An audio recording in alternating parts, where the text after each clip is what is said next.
Bayerni i Munihut ka hedhur hapat e parë drejt transferimit të Fisnik Aslanit, pasi sipas gazetarit gjerman Florian Plettenberg, kampionët e Gjermanisë kanë zhvilluar bisedime konkrete me sulmuesin e Hoffenheim. Klubi bavarez po kërkon një zëvendësues të besueshëm për Harry Kane, ndërkohë që Nicolas Jackson, aktualisht në huazim, pritet të rikthehet te Chelsea në fund të sezonit. Aslani është shfaqur si një opsion real për Bayernin, fal formës së tij mbreslënëse këtë edicion.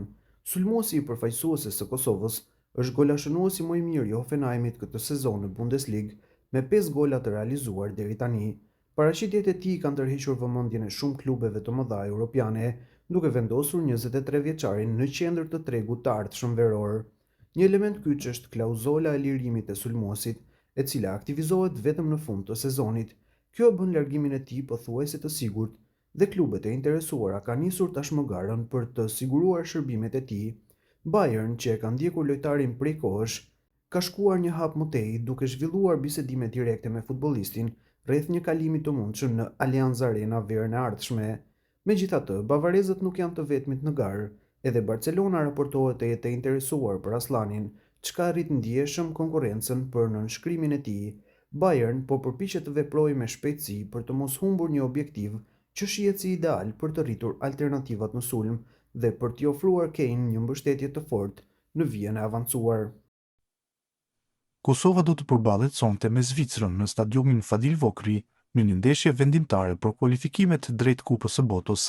Dardanët ndodhen në vendin e dytë të grupit me 10 pikë, ndërsa Zvicra kryeson me 13 pikë. Duke qenë se në takimin e parë zviceranët fituan bindshëm 4-0, ekziston vetëm një skenar që do ta çonte Kosovën drejt kualifikimit të drejtë për drejtë, një fitore e thellë me rezultatin 6-0. Çdo rezultat tjetër do ta mbante Kosovën në vendin e dytë dhe rrjedhimisht në play-off. Ndeshja Kosovë-Zvicër do të zhvillohet sot me fillim nga ora 20:45 minuta në stadiumin Fadil Vokri në Prishtinë. Dardanët kërkojnë mbështetjen maksimale të tifozëve për të mbajtur gjallë shpresat për një sukses historik dhe mbështetjet pritet të kenë pasi të gjithë biletat janë të shitura brenda disa orëve. Përzgjedhësi kombëtare së Kosovës, Franco Foda, ka zgjedhur 23 futbollistë që do të jenë në protokoll për ndeshjen e sotme e martë ndaj Zvicrës. Dardanët janë mikëshirë të helvetikëve në takimin e fundit të grupit B, i cili pritet të zhvillohet në stadiumin Fadil Vokri nga ora 20:45 minuta. Ekipi i Fodës ka mundësi të kualifikohet nëse fiton vetëm me rezultatin të paktën 6-0, por një gjë duket e pamundur së paku në letër. Kështu, trajneri gjerman ka vendosur të ruajë disa futbollistë që rrezikojnë të ndëshkohen me karton të verdh dhe të mungojnë në ndeshjet e play-offit. Sipas përditësimeve të fundit nga faqja zyrtare e UEFA-s, dy jetë titullarë si Leon Avdullahu dhe Albian Hajdari nuk janë në listën e ndeshjes ndaj Zvicrës dhe arsyeja e vetme është që rrezikojnë të mungojnë nëse marrin edhe një karton të verdh.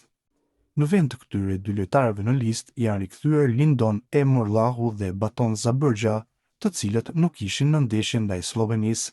Përveç Avdullahut dhe Hajdarit, edhe 3 të tjerë nuk janë pjesë e listës. Faton Maloku ja lë vendin Arjanit Muriçit, të rikthyer nga suspendimi, teksa Alert Sadriu dhe Meriton Korenica mbesi në tribunë edhe për këtë ndeshje.